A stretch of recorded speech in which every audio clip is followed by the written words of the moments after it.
Hi, this is Adam Fisher, and I decided to create this video in reference to three other videos I created previously, which is part of a responsive web design using the Dreamweaver software series.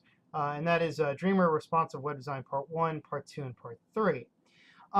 Throughout this little video, I decided to go ahead and just introduce a few additional things you can do in Dreamweaver, just in reference to a lot of questions I've had from my fans asking me, as far as the navigational bar goes, do we have to use provided hyperlinks? Is there a way in which we can build out an actual rollover menu? There is, and it's a very simple little process. So what I'm going to do is first, I'm just going to go ahead and just introduce, based on my research, this image that I found online. And this references kind of the web design layout that I created in that three-part video series, the responsive web design. And I located this image online. It's called Line of Cars. And I went ahead and downloaded it. And what I'm going to do is, just in Photoshop first, I'm going to go ahead and I'm going to go into File, Open.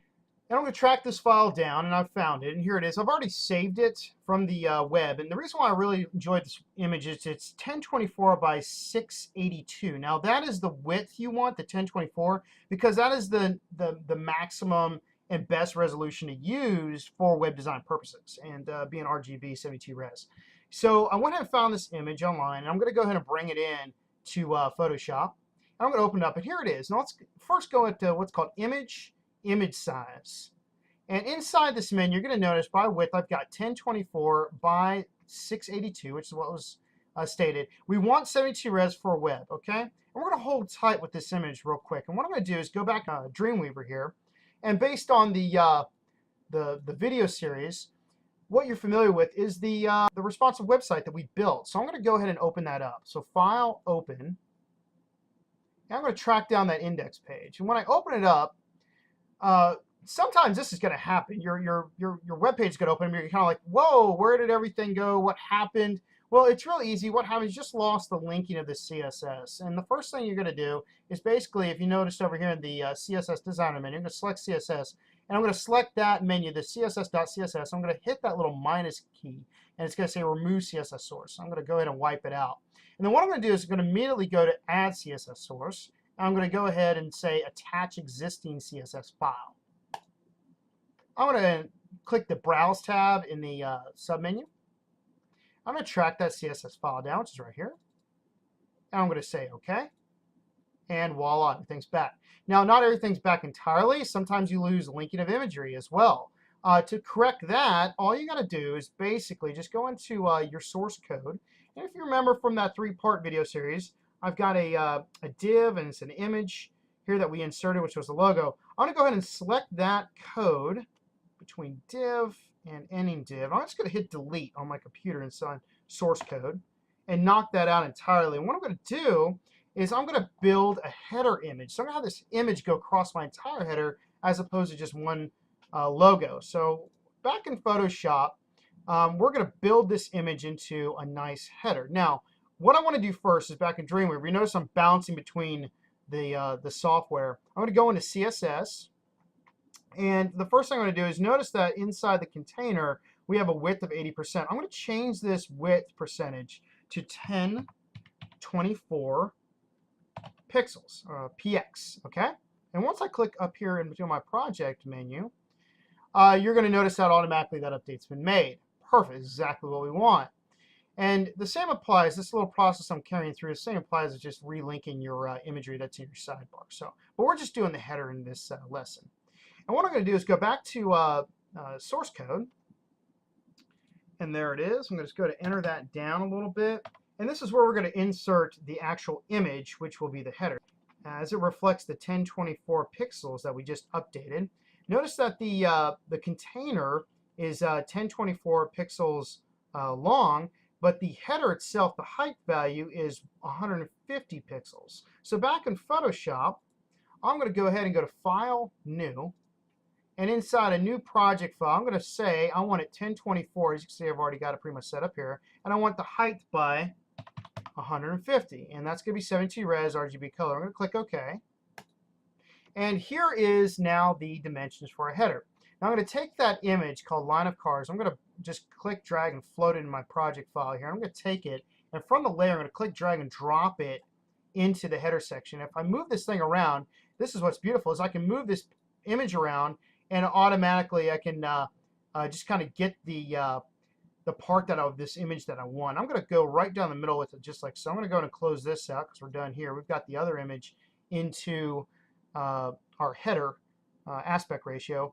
And if you can recall, we had a logo design, so I'm going to go ahead and go to File, Open, and I'm going to track down that PNG logo. I'm going to go ahead and open it up, and yep, exactly what we want. Treat select vector. I'm going to float it, and then I'm going to simply take this layer, click, drag, and drop it into this project file, and voila, got it. Now I'm going to go ahead and close this out, and notice that this Scott Evans logo is a little too large, so the way we fix that is going to go Edit, Transform, Scale. Hold Shift on the keyboard when you're clicking and dragging your corners. Scale down a little bit. Just going to make it look nice, clean cut. Click Enter on your keyboard, lock that thing in, and I am kind of displeased with the idea that the white text is going over this header line. Okay, what I'm going to do is select the first layer, which is the image, and I'm going to create a new layer. So come on down here to the new layer icon and create a new layer. And this will be the layer that we actually place the gradient on. So let's go and name our layers. So I'm going to say this is the header background,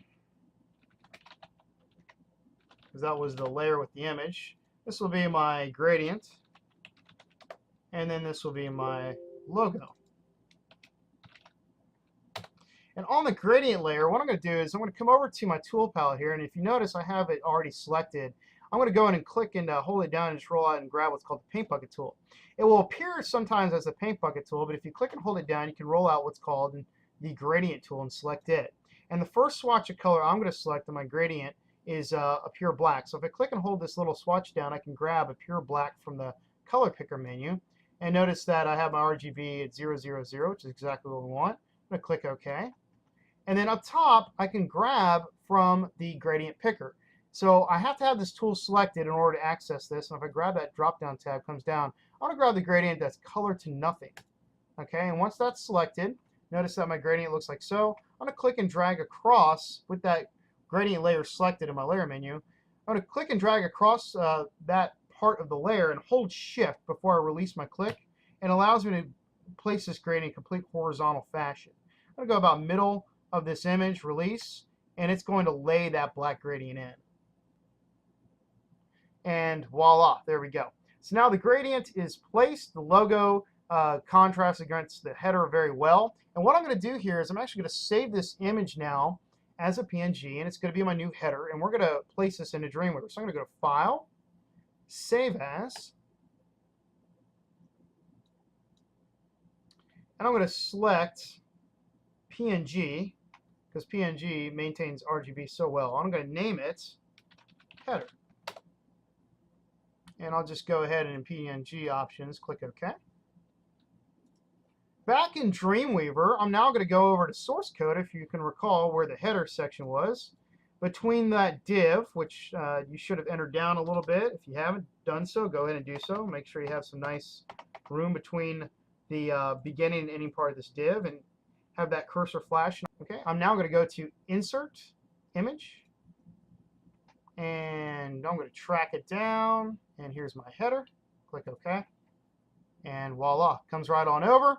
Looks good, and we filled up that whole area. So this is kind of a neat little trick to know how to use if you want to basically build the header of your website and make it look good, you know. So now in reference to the navigational links that we designed previously, what I'm going to do now in this lesson, I'm actually going to show you how to include what's called a rollover image using just image slices from Photoshop. So what I'm going to do is I'm going to click and drag between the beginning of the navigation and end div of the navigation. I'm going to select this entire area right here because we're not going to have this anymore. I'm going to take this entirely out. So I want to grab this section of code here, which is all the links for the navigation. I'm just going to hit delete and knock them out entirely. And then over here in CSS, we don't even need the CSS part of that to float them because they're not going to be there anymore. I'm just going to click and drag, select that part of the code, and just hit delete on my keyboard. And that'll knock it all out and give me a nice clear look. Now back in source code, I'm just going to go ahead under navigation. Before we get to the end div, I'm going to hit enter down a few times. Nice little space. And let's go back into Photoshop. So we can go ahead and close this out. And in Dreamweaver, if we're noticing, let's look at the CSS of our navigation. So the navigation part, which is right here for the CSS for our navigation that we set up, its height is 50 pixels. And it's wise to never use 1024 for the width for the navigational menu if you're doing this process. And in the new submenu, I'm going to actually type in, not 1024, but I'm going to do like 800. And the height, of course, as it corresponds back in Dreamweaver of the navigation, is 50 pixels.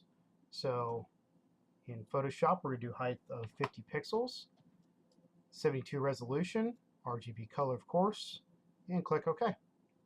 First thing we're going to do is create a background color, and I'm just going to make a matching background color as it relates to the Dreamweaver layout that we have here. If you notice, we have a black navigational area. So I'm going to go ahead and make that black. So the first swatch in the tool palette, just go left click, make sure it's 000 straight on down.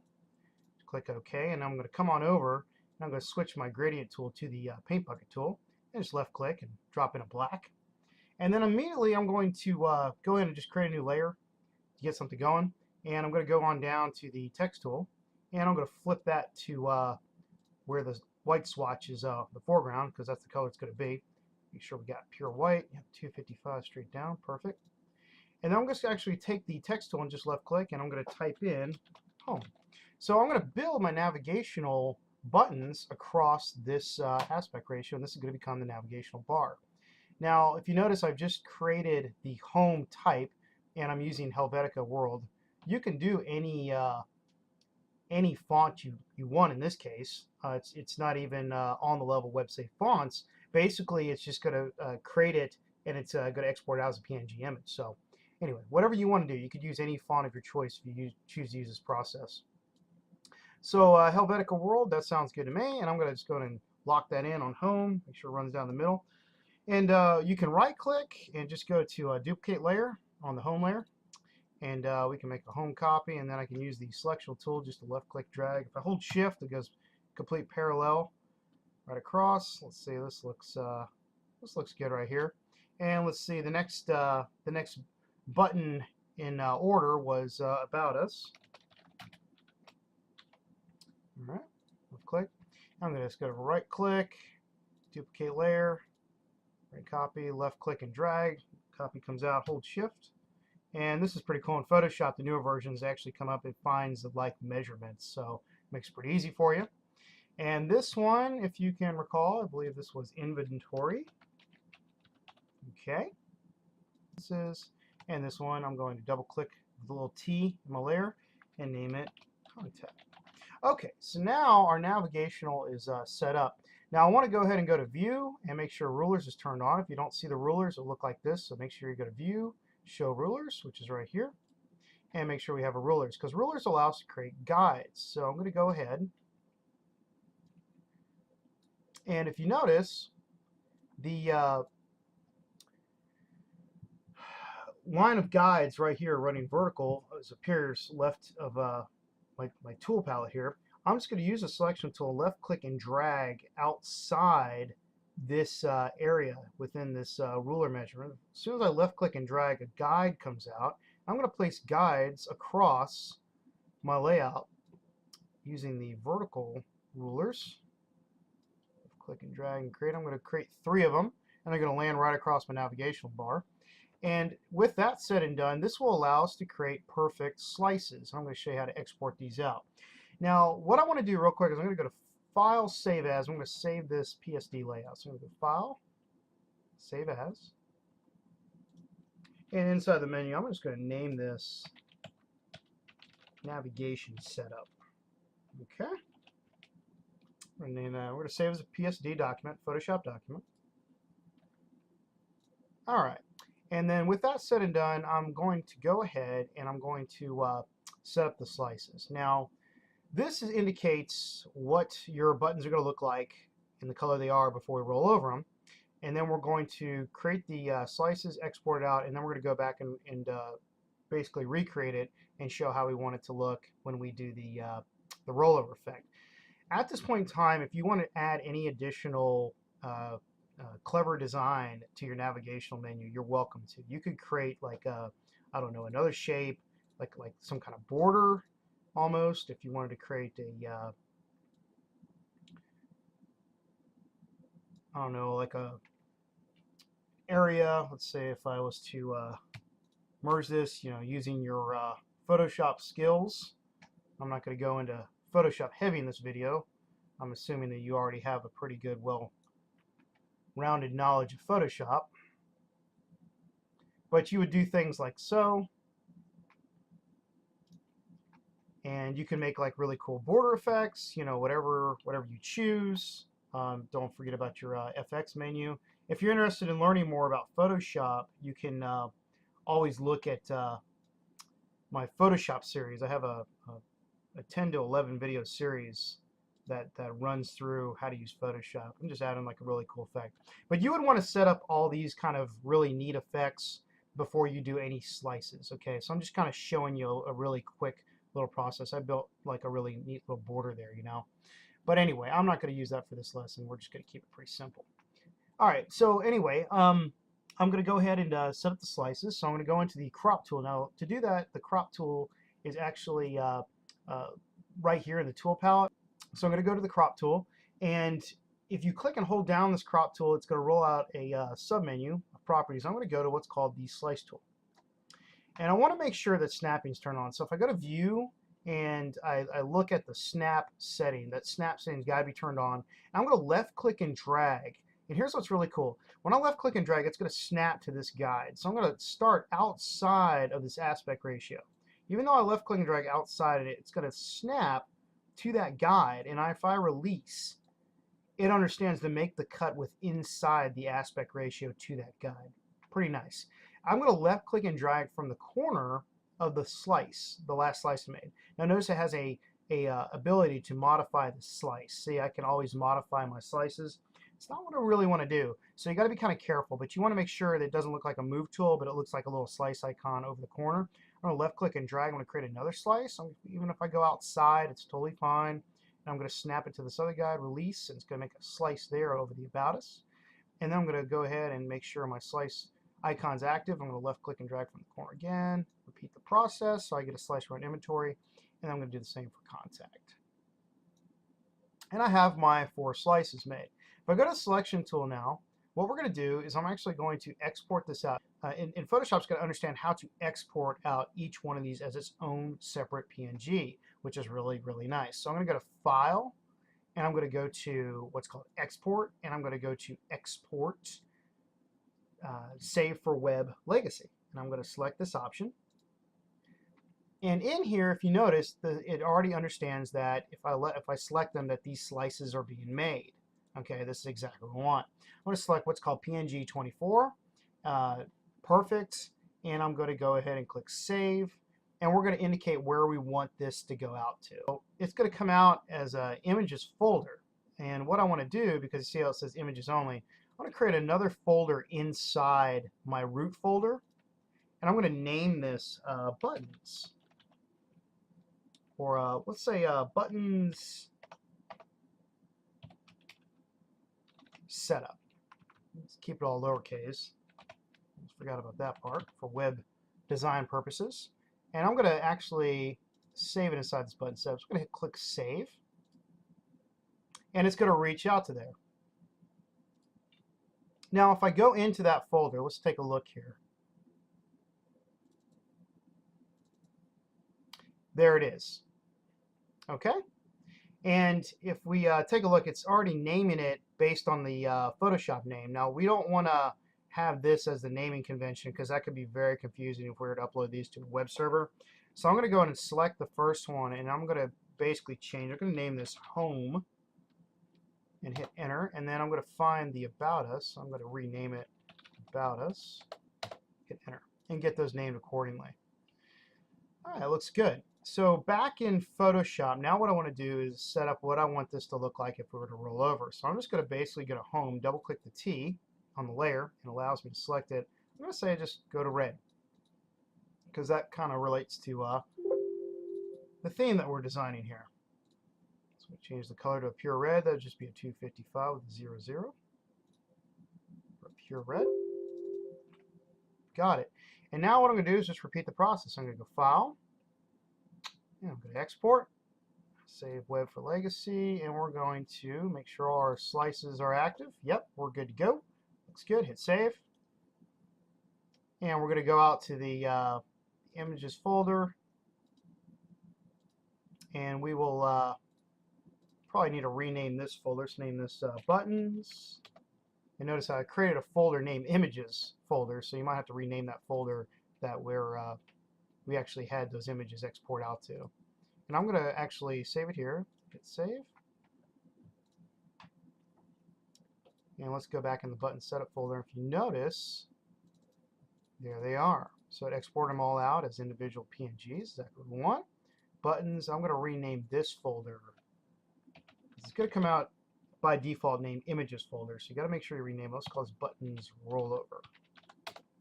Inside that folder, let's go ahead and rename this Home Rollover.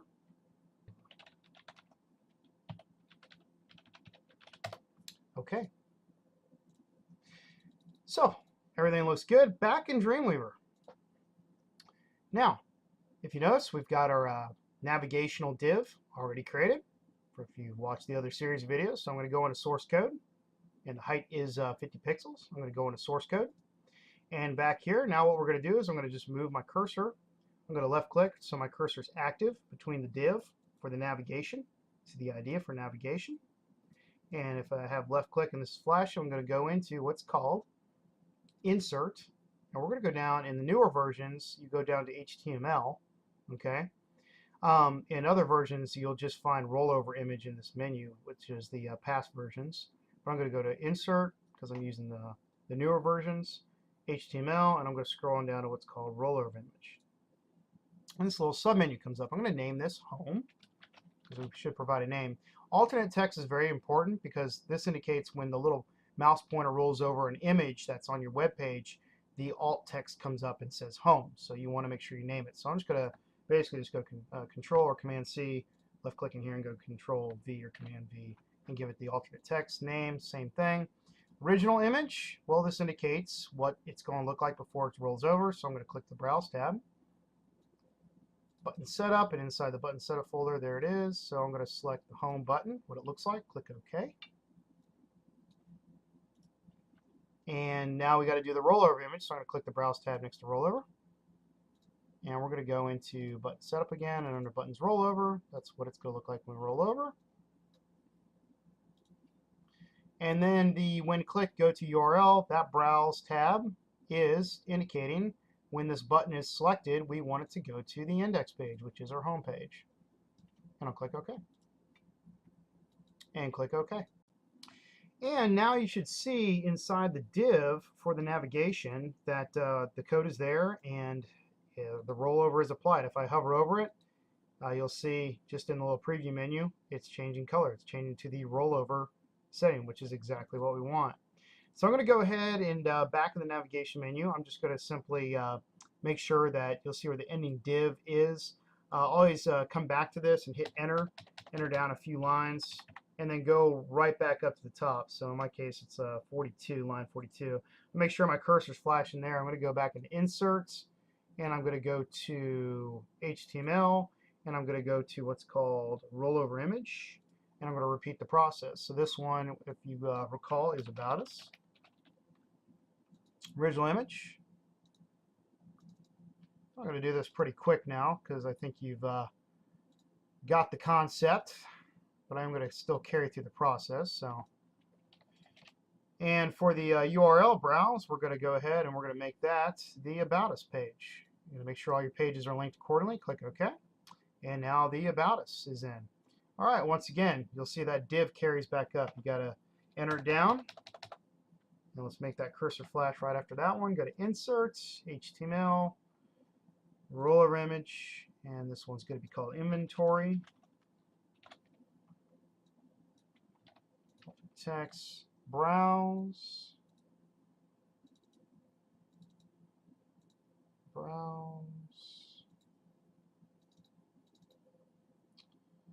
inventory rollover, and which page? Well, it's going to be the inventory page. Click OK. All right, and last but not least, the contact. And I think you're already seeing how this is coming together. Insert, HTML, rollover image. This one's going to be called contact. Alternate text is contact. Browse. Let's see.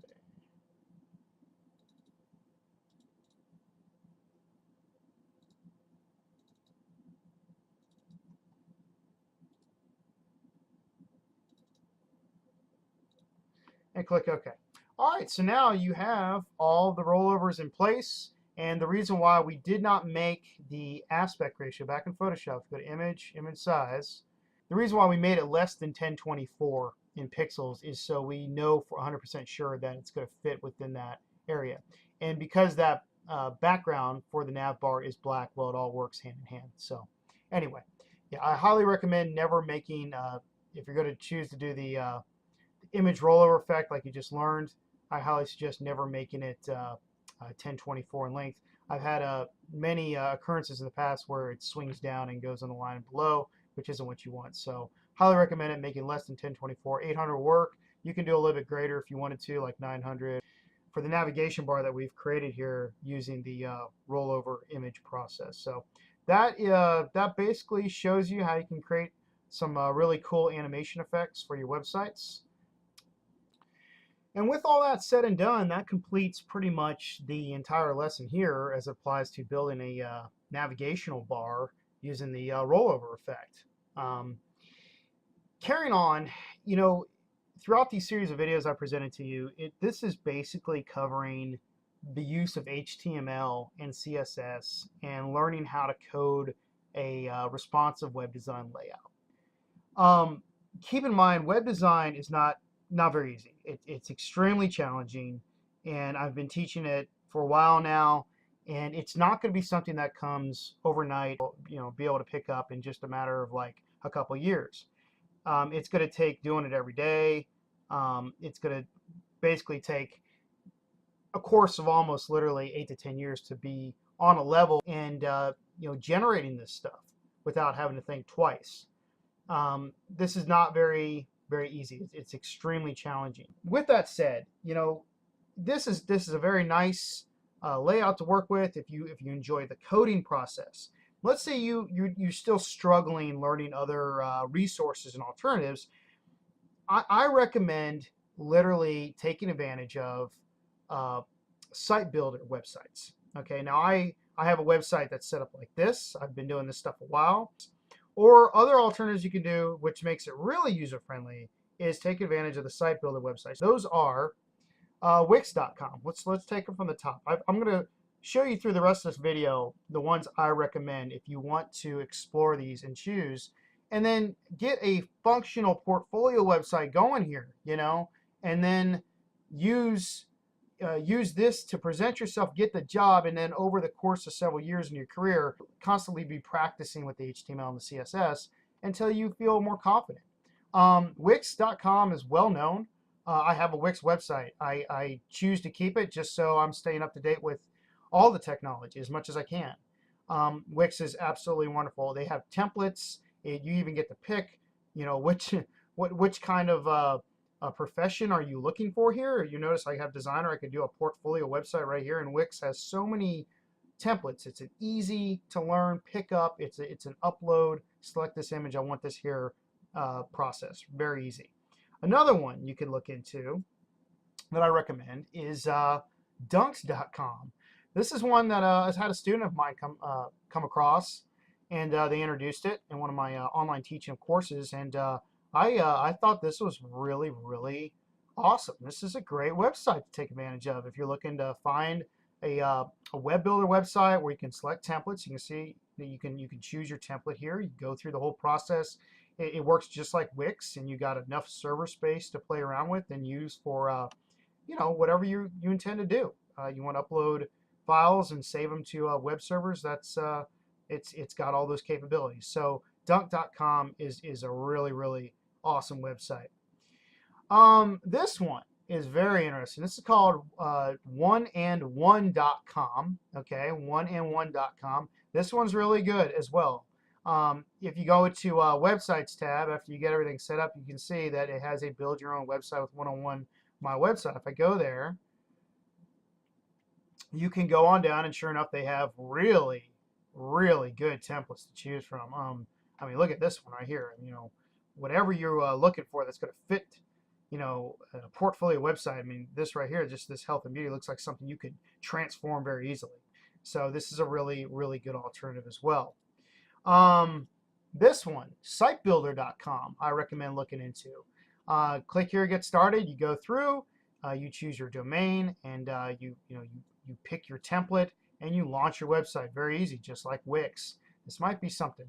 And you know, when you're looking through all these, check the prices, see which one is going to be the better deal. But also look for server space. You want unlimited server space by all means, because if you have a limit to it, then you're paying so many X number of dollars, and when you run out of server space, you have to start deleting things off your server just to maintain your website, and you don't want to do that. So look through, specifically look at like unlimited web space when you're looking through these, if you choose to look through these.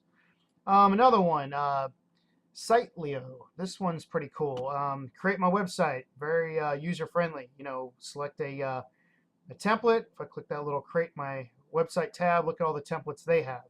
This one is really good. It's amazing how many templates out there with some high impact there are. And you know, you get your portfolio site established, and you're presenting your work really professionally, and you're going to get the position. And then, like I said, in your spare time, you're constantly learning the HTML, CSS code process. But this is another really great alternative. Let's see, where am I at? Oh yeah, Sitey.com. This one's really interesting. This is it's just SITEY.com. Get started. Look, at you have a whole web builder series. Look through these. These are some really nice templates as well. And you know, when you're doing this stuff professionally, I mean, you could you know, do this professionally for clients, and they don't need to know how you're doing it. You know, if you want to use web builder template websites, go for it. I mean, they a lot of people just don't want to design. You know, that's why there's always a place for us in this digital age. And the last but not least of my list here that I have is GoDaddy. Yes, that's correct. Believe it or not, GoDaddy has a web builder part of their website. So when you purchase your domain through them, they will provide you with web builders. I've had many students in the past use the web builders that they have at GoDaddy.com. And they're actually they're a little tricky to figure out at first, but then once you get it going, it's not too hard to pick up. It's just like Wix. And what's really cool about building it through GoDaddy? Well, if you think of it this way, you got the the GoDaddy auctions option. So if you do enjoy using their web builders, and you have a URL that becomes popular, you already have access to listing it at the GoDaddy auctions. So, and wow, I've only owned applegreen.com. That's a pretty powerful name, right? But anyway, and you could sell URL due to website popularity, and then just take it from the top, start over again. Hopefully this video has cleared up a lot, and given you other options to kind of explore. And you know, I wish you all the best of luck, and thanks for watching, everyone. Keep in mind that you can go to my LinkedIn page at linkedin.com if you would like to link up with me and have me as a resource and a reference in your list of contacts. You can send me a message at my LinkedIn, and that will reach out to my Yahoo email, hence my Gmail accounts, and I can always be there to help you. Thank you for watching, and look forward to working with you.